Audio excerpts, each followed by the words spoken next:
What? Infertility treatment? We don't need that. All you need to do is take care of the house and family. What? That's unfair. I was taken aback by Lawrence's unexpected remark, feeling like I was just being treated as a housekeeper. Despite my anxiety, I carried on with my days. While cleaning Lawrence's room, I found something shocking.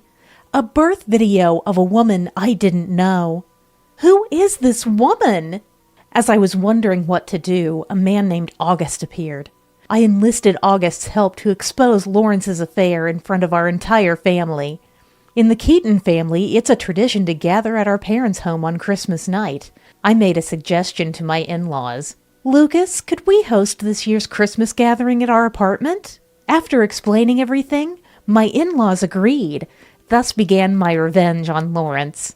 I'm Maria, a 40-year-old housewife, married for 3 years.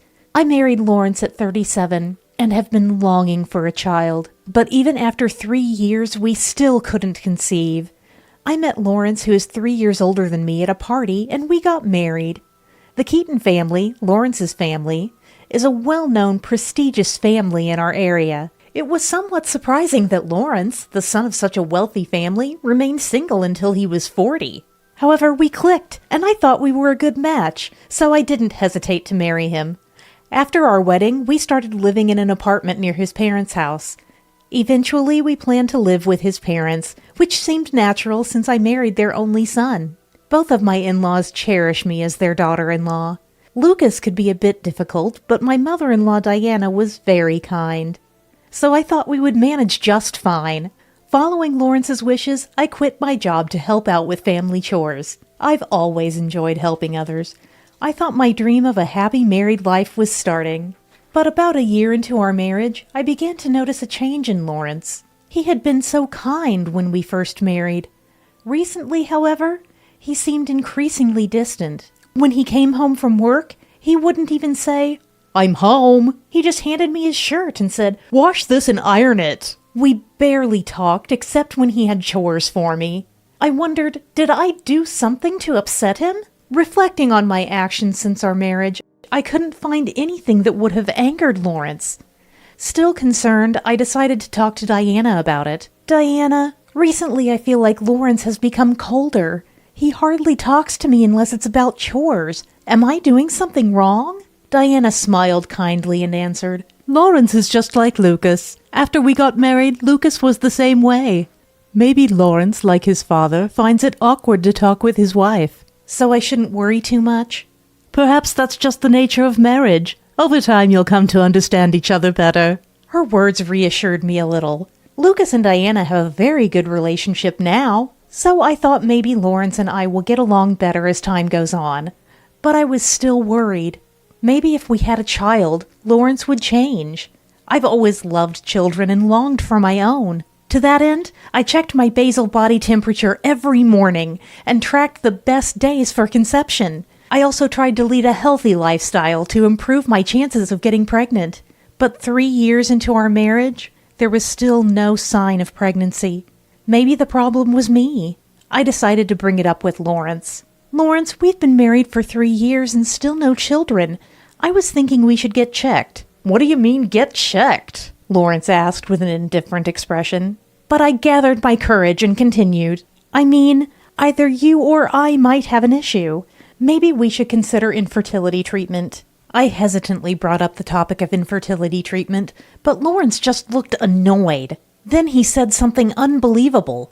"What? Infertility treatment? We don't need that. Just do your chores and take care of the family." "What? That's harsh." I was shocked by Lawrence's unexpected response. I felt like he was treating me as nothing more than a housekeeper. Don't you want children? Even Lucas is expecting someone to continue the family name. I challenged him, but Lawrence seemed lost for words for a moment. "That'll work itself out." "What do you mean by work itself out?" I questioned his vague response, but he didn't reply. "The heir will work itself out." I couldn't stop thinking about what Lawrence had said, and the meaning behind those words would be revealed in an unexpected way later on. I spent each day burdened with anxiety. Day in and day out, cooking, laundry, cleaning. It was a never-ending cycle. I told myself it was natural since I was a daughter-in-law, but it felt increasingly empty. I was cleaning Lawrence's study again today. The room is lined with countless books. I have to carefully dust the spaces between them. Next to the bookshelf, there's a large CD rack. Due to the awkward gaps, I need to take everything out to clean it properly. I carefully removed each item, trying not to mix up their order. It seems the top shelf is filled with DVDs. While taking out about 20 at once, I lost my grip and dropped them all. Oh no! I need to put these back exactly as they were. All of the DVDs had fallen out of their cases, and I couldn't tell which belonged where. Lawrence is meticulous, so he labels both the DVDs and their cases. I started matching the labels on the DVDs to their cases. Among them, one caught my attention. I couldn't tell what it was about, but it read, November 30th, 2022. Clyde's birth. Clyde? Who's that? Seeing this reminded me of Lawrence's words. The air will work itself out.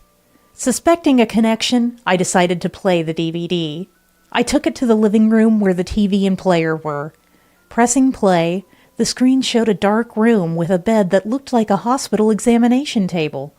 A woman in her early 20s lay on the bed, smiling at the camera. She wore oversized pajamas, and her belly was visibly large. She was pregnant. The woman calmly smiled, then suddenly grimaced in pain. "It hurts, Lawrence, rub my back." "Rosamond, just a little bit longer, you can do it." This must be labor. But more than that, I was startled by the voice of the man rubbing her back. Is that Lawrence's voice? The pregnant woman called him that too. She was in obvious pain. I've never experienced it, but it seemed like the baby was about to be born. So this was a labor room. Who is this woman? This woman in labor, continuously calling for Lawrence. Why was Lawrence there with her? After a while, several women in nurses' uniforms, presumably midwives, entered. They were guiding the pregnant woman in breathing techniques. The pregnant woman was then moved to the delivery table, and Lawrence followed her. It seemed the filming had paused for a while, and then, in the next moment, incredibly, the scene vividly displayed Lawrence attending the birth. Throughout her pain, the woman continued to call out Lawrence's name. "Rosamond, it's okay. I can see the head. Just a little bit more. You're doing great." Lawrence's excited voice echoed. Tears started rolling down my cheeks.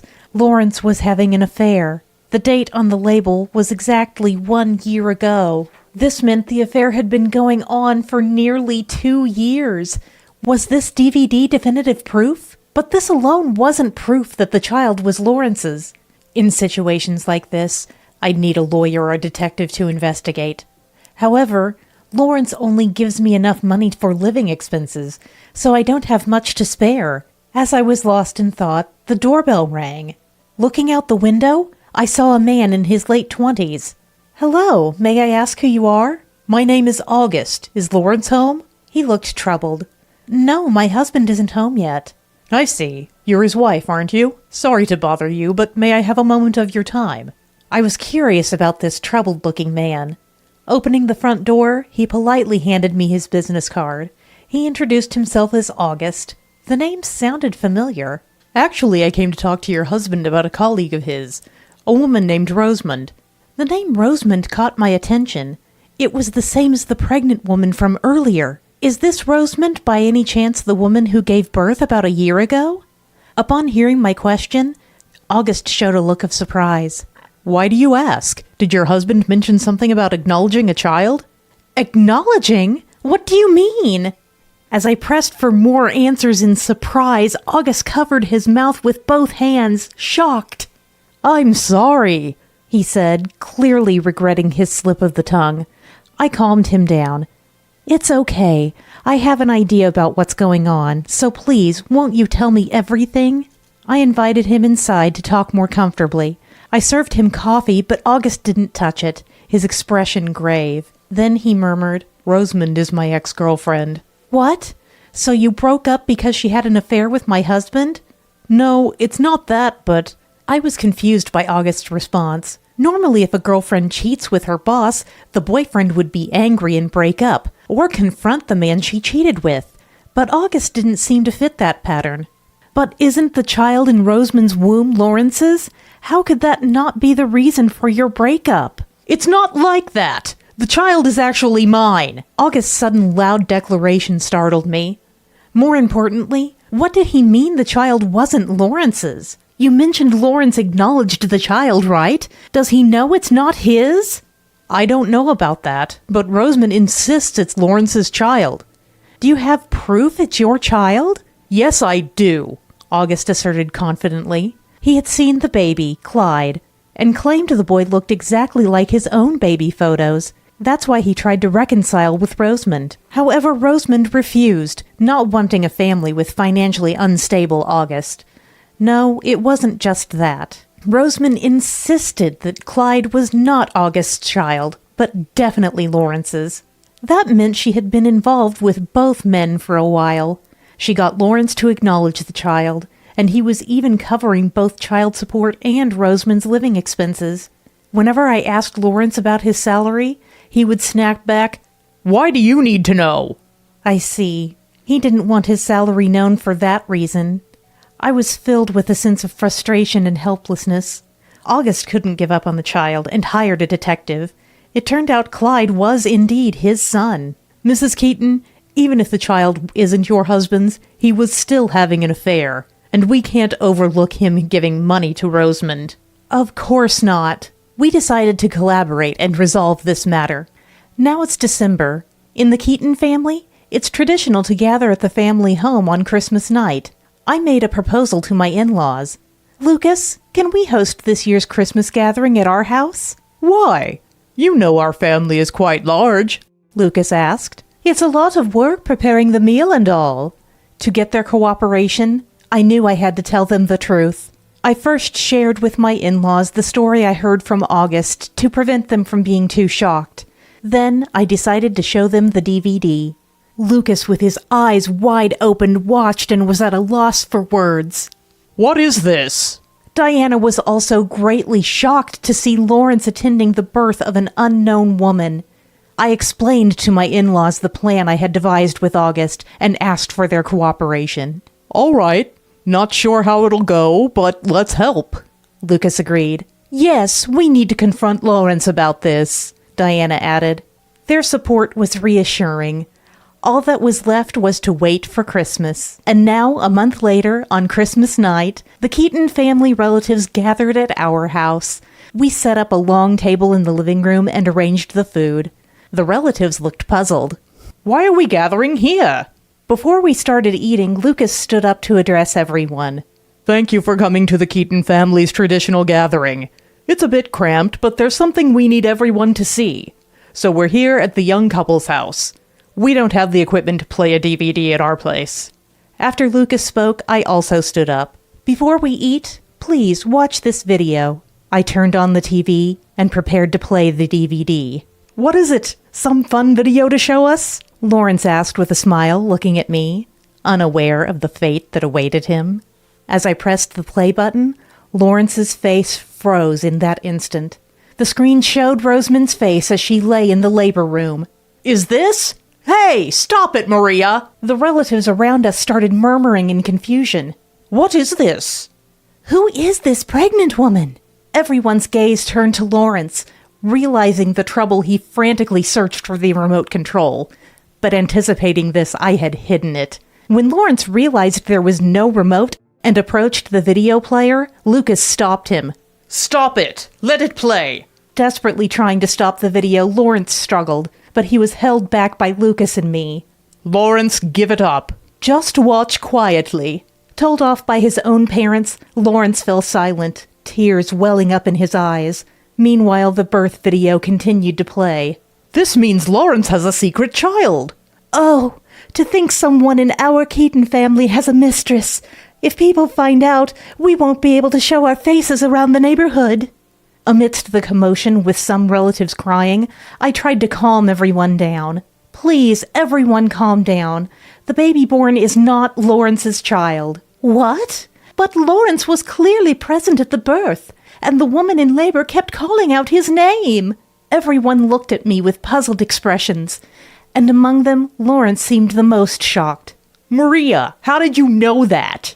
Oh, so you knew after all that the child isn't yours, I confronted him, and Lawrence clammed up, looking uncomfortable. If you knew it wasn't your child, why acknowledge it? And why have you been paying child support every month? Well, that's because... Lawrence, sweating, struggled to find the words. Acknowledgement? Child support? And yet you say the child isn't Lawrence's. Explain yourself. That's right. We can't accept this as it is.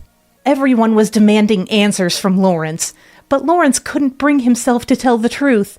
Unable to hold back any longer, Diana fell to her knees in front of everyone, crying. I'm so sorry, everyone. It's my fault for not raising him properly. As Diana sobbed, I patted her back to comfort her. No, Diana, this isn't your fault. I'm about to call someone who can testify to that. You're right. Sorry for losing my composure. With tears still in her eyes, Diana looked up. Sensing something was amiss, Lawrence confronted me. What's going on here? What are you planning? Be quiet, Lawrence. This whole mess is your fault in the first place. That's right. Even if the child isn't yours, the fact remains you had an affair. The room fell silent at my in-laws' words. It was about time for me to make the call.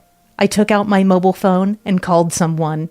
A few minutes later, the doorbell rang. It was August who had been waiting nearby. Behind him was Rosamond, holding Clyde. As I let them into the living room, the relatives began to murmur.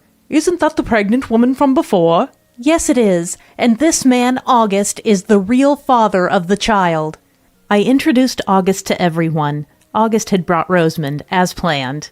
Our arrangement was this. August would go to Rosamond, tell her the family had found out about Lawrence's secret child, and lie that Lawrence was no longer able to pay child support and was passing custody to August. Rosamond, likely believing the ruse, must have panicked, so August played along. It's hard for me to suddenly become a father, too. He then invited her to the Keaton family home to discuss child support.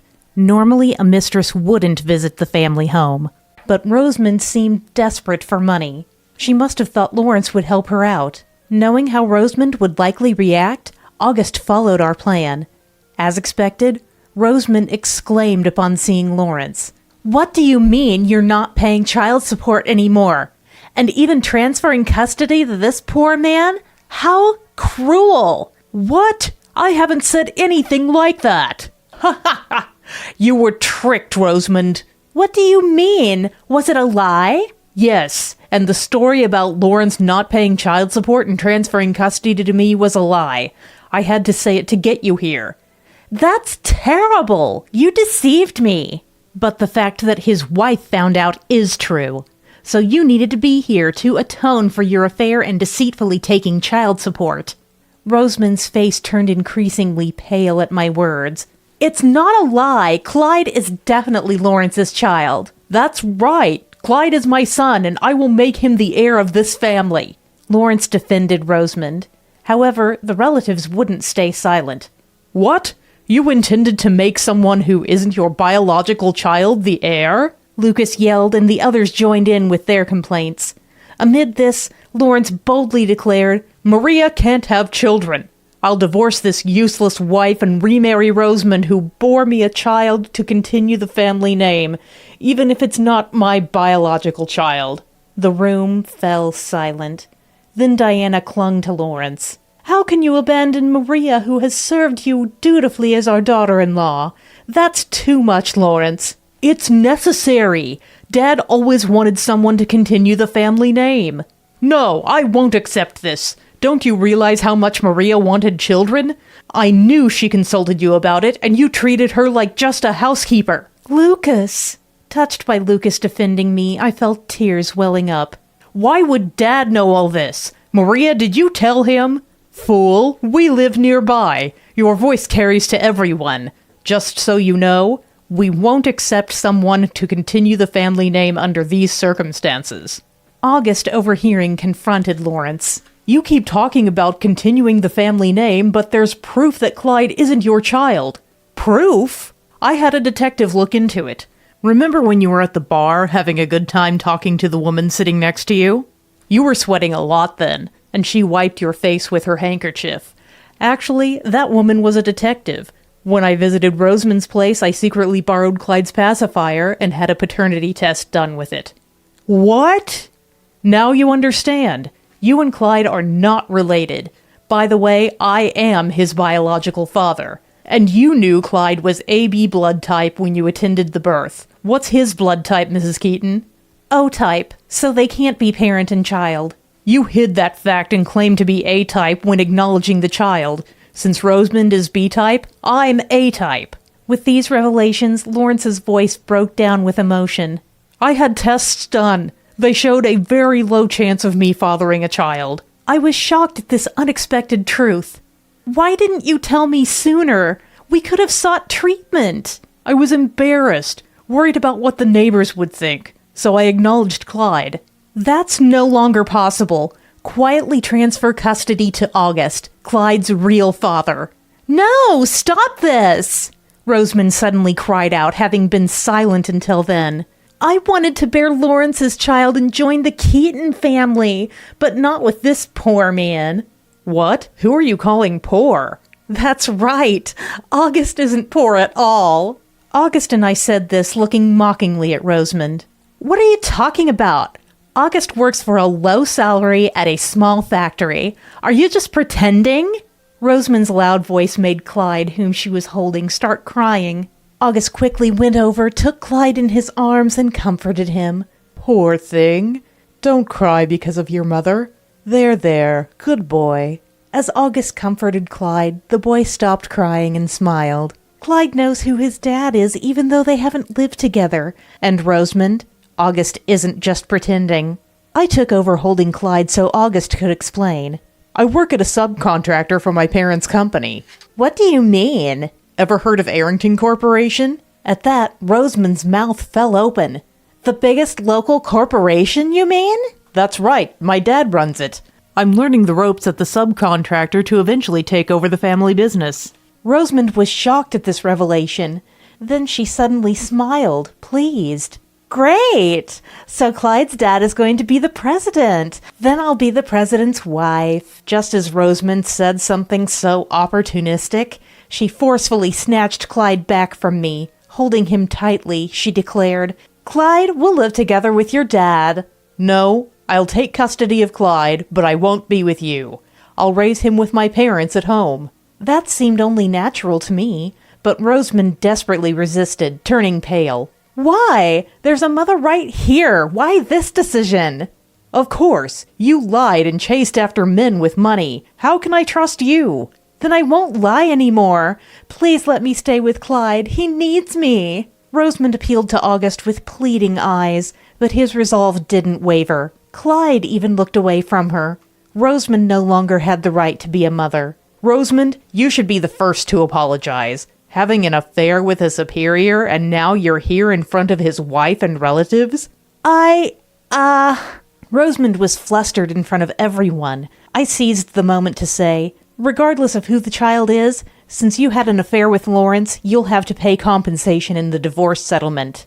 What? No way! Stubborn woman, you need to take responsibility. The relatives echoed with disapproval. And of course I'll also seek compensation from Lawrence for the divorce. Understood? I glared at Lawrence, speaking firmly. Then my in-laws also addressed Lawrence. Not just that. Bringing such disgrace to the Keaton family, we can't apologize enough to the public. So Lawrence, you must leave our home. That's right. A disgrace to the Keaton family. Exactly. Leave right now. Faced with these demands from everyone, Lawrence shrank away. Lawrence, looking desperately at me, said, Maria, I was wrong. I'll pay the compensation due from the divorce. Please help me. I was speechless at this pitiful sight, but Lawrence, undeterred, continued. If I'm thrown out, you'll struggle too, right? So ask Dad not to kick me out. If you ask, he'll listen. No, that won't be necessary. I'm also leaving you and this place, I said firmly, feeling relieved. But Lawrence seemed unable to comprehend this situation, his expression dazed. What are you talking about? How will you live as a housewife alone? You can't manage by yourself. No, that's fine. August, interrupting, surprised Lawrence further. Didn't you know, sir? Until just before her marriage, your wife was the executive secretary at our company. My dad still laments losing her. She was the best secretary we ever had. So after the divorce, she'll work for us again. Indeed, I was the executive secretary at Arrington Corporation before my marriage. Lawrence, who never showed interest in my job, wouldn't have known. August and I hadn't met while I was there, so we didn't recognize each other initially. That's why, when I first met August, his name sounded familiar. That's why, Lawrence. Please, let's get divorced. Though it's a pity to let go of such a good daughter-in-law like Maria, I'm familiar with the president of Arrington Corporation. We'll still keep in touch. Yes, I too want to remain close with Maria. Lucas, Diana, thank you. I always want to continue our relationship. Tears in my eyes, I clasped hands with my in-laws. August took Clyde and left for home. Rosamond stayed behind for divorce compensation negotiations. The same for Lawrence. We couldn't just leave him without discussing compensation of asset division, which lasted until morning. We split the assets accumulated since our marriage, and I received additional compensation from Lawrence. Lawrence was then disowned by the Keaton family. Lawrence had never lived outside his family's property before. He even struggled with the arrangements for moving out. Moreover, the president of the company where Lawrence worked had connections with Lucas. As a result, the rumor that Lawrence had an affair with his subordinate Rosamond spread quickly. Naturally, his colleagues' treatment of him worsened. Rosamond resigned early and returned to her parents' house. However, her father, also acquainted with Lucas, was furious about her affair with her superior and recognition of a child by another man, and quickly kicked her out. Rosamond, having spent her divorce compensation, is now working at a bar. I heard this from Lucas, with whom I still keep in touch, and was again surprised by the extent of his network. Lawrence, troubled by his deteriorating relationships, eventually resigned. Where he went to seek work is unknown. Now I've been re-employed at Arrington Corporation, working as an executive secretary. August still works at the subcontractor's factory. He prefers to stay there for now. It allows him to rush to Clyde, who's not yet in kindergarten, if needed. Indeed, he's a great dad. While I once longed for children, my fulfilling job now makes me think marriage isn't necessary. However, about a year later, with Clyde enrolled in a childcare center, August moved to the parent company. Initially, he started as a trainee. One day, incredibly, August proposed to me. It was so unexpected that I was truly surprised. Really? There's over a 12-year age gap between us. Are you sure about this? When I asked this, August answered with a smile. I decided this ever since you divorced. Clyde is fond of you, and most importantly, Dad says, it has to be Maria. I know I'm just a greenhorn, but will you marry me? Although I hesitated, I was drawn to August's earnestness. And so we got married. Now it's August, Clyde, and the new life growing inside me. A child with August. Together, we plan to build a happy family.